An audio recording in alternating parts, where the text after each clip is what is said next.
So tonight we've got a MusicMan JP7 from 2001. I'm the original owner of this beautiful guitar, and it has had a lot of miles on it. It was what I understand to be one of the first 50 made because it has John Petrucci's actual signature on here, and then they clear coated the top. So I've got a lot of love for this guitar and have played it for a long time, but it's mostly in retirement. And I left a 9-volt battery in it, and I've never had a 9-volt battery leak, but this one did. So what happened was the battery terminal inside of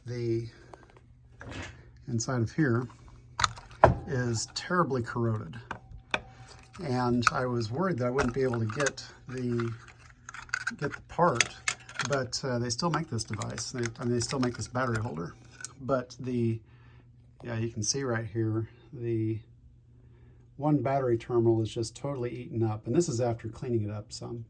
So I decided that I was going to try and find a replacement. I was going to call Ernie Ball, but then I got to looking around on this website. I don't know how to say this. I think it's Goto.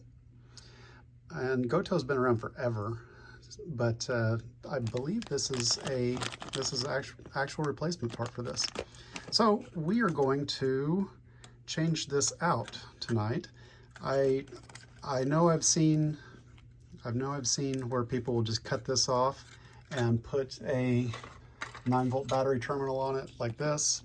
I'm not going to do that, but if this happens to your guitar, I suppose you could cut this off and solder one of these in and just run that route. But we're going to put a new battery holder in tonight. Yeah, I've never even taken the plastic off of this guitar. I did take the plastic off of here because in 2002 or so, I went to a concert in Kansas City and had John sign the back of the original plastic piece, and I had that framed along with a couple pictures with him signing it. So it was hard to get signatures back then. Every Majesty that you buy now has a signature on the back of it, but this was pretty special back then. So I'm going to go ahead and cover up the rest of the body with a sacrificial cloth of some sort, something I don't mind getting solder on when that time comes. When we take the screws out of this, you really only need to get into the piezo area on this guitar. These 4 screws will get you into the electronics. All of the active electronics are inside of this area, and the passive stuff is inside of there.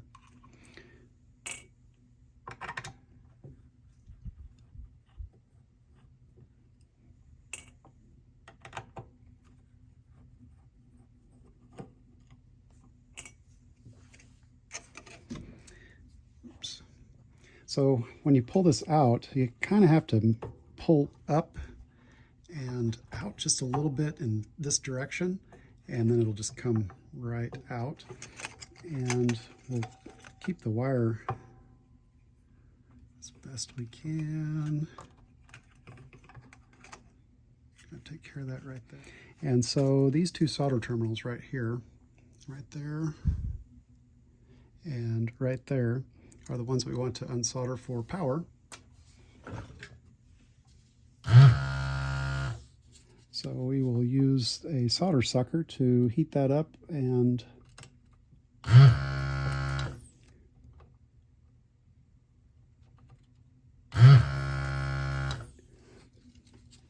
take care of that. I've got a pace soldering station and desoldering station. It's a fantastic piece of equipment. Oops. It's still just a little bit. There we go. So that's all it takes to get those wires free. And voila, take that out. So now we've got the new part. Comes with a little bit of tape on it.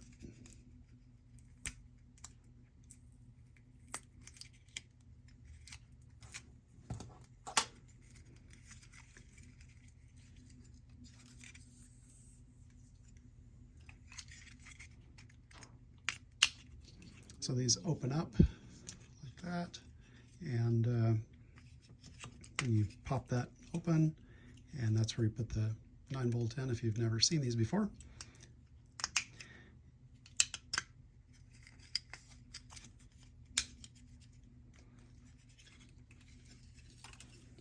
And we'll go ahead and thread this in through this hole.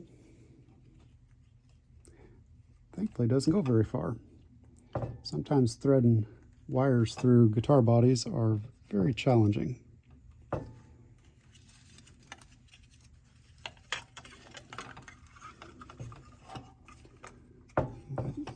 Looks like that's going to go right in just perfect. There's a little bit of plastic on the lip there that will lock it in.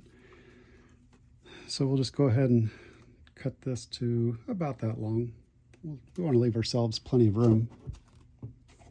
Where are my wire strippers?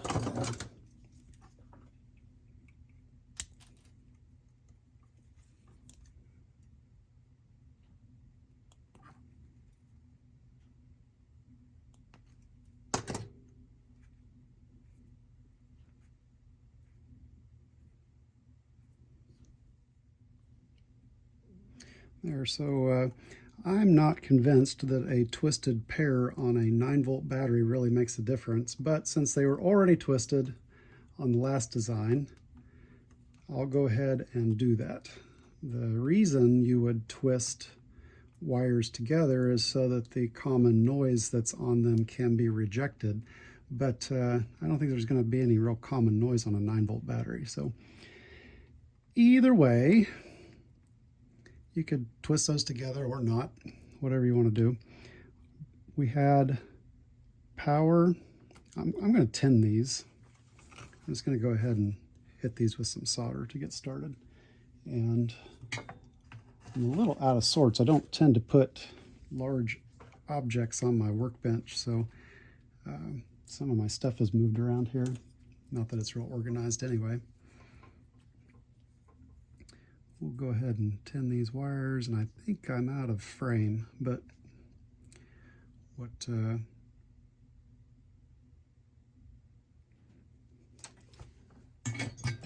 I wanted to do is just put a little bit of solder on those wires so that they go into the hole and they're ready to be soldered, and I won't get a cold solder joint. Now the power wire, the red wire, was in this via. If I can work that in there.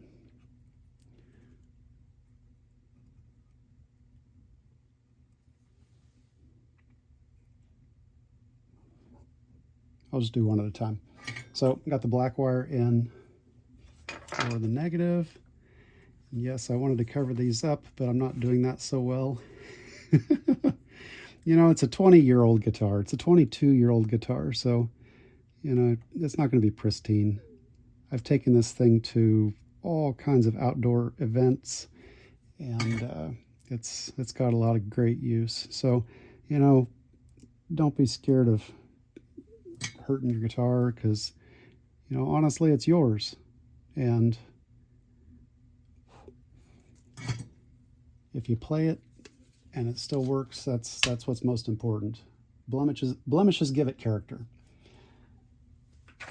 So I am out of Q-tips. Let's pull a Q-tip out of the trash can. This is probably from the last project I did. I'm going to clean this off a little bit, and somebody said that if I use a certain type of rosin solder flux, I don't have to clean it with alcohol. Well, I come from the aircraft world, where we make class 3 electronics, and everything is cleaned up. We use water-soluble flux. Everything is very tidy, and that's just what I do. So if you don't want to clean your solder joints, that's fine, but hopefully they don't they don't decay over time because the flux eats up the connection. We're going to put this back in. Put that back into place. There we go. And got our screws right here.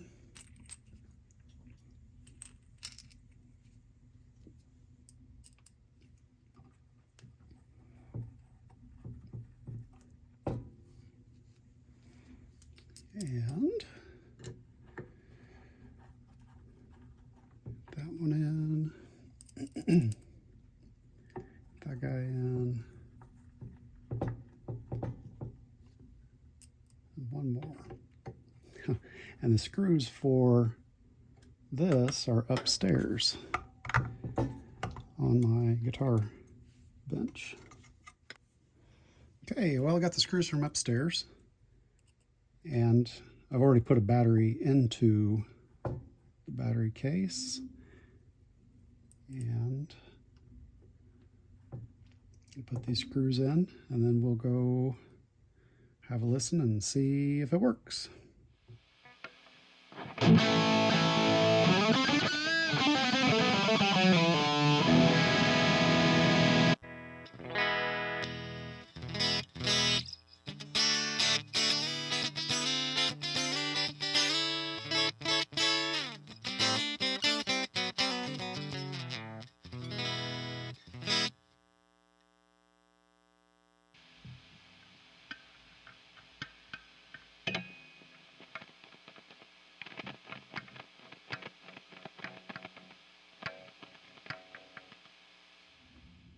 So I didn't exactly want to get into this area, but when I was testing out the guitar, which works fine, the potentiometers are scratchy. So I thought I would get inside of here and show you how to put some electronics cleaner in the potentiometer so that when you roll your volume knob to minimum or maximum volume, you won't have this scratch in it. Some people don't care, but this is one way to do it. So we'll get inside of here. And in these old parts, volume's up here, tone is right here, and then this is the volume for the piezo in these older guitars. We're trying to get cleaner on the wiper, so as you turn the knob, you're basically moving a contact that goes from one terminal to the other. If there's 3 contacts, it's basically going from one side around to the other side, and you get a different resistance between them. I've used this keg deoxit for 100 years. I literally bought this back in college, so it's been around forever. And so we will spray a little bit down inside of the potentiometer. It only takes a tiny little bit. And just run that back and forth. And really where you're trying to spray is where you can get inside of it. Let's see if you can see in here. So down in that little area, I sprayed it right down inside of, oh, look at that, got tape on there. Right down inside of there is where you can get inside of this housing. And that's just a little squirt of that, and run it back and forth, and it will clean things up really nice. So we will go ahead and close this back up and go see how it sounds.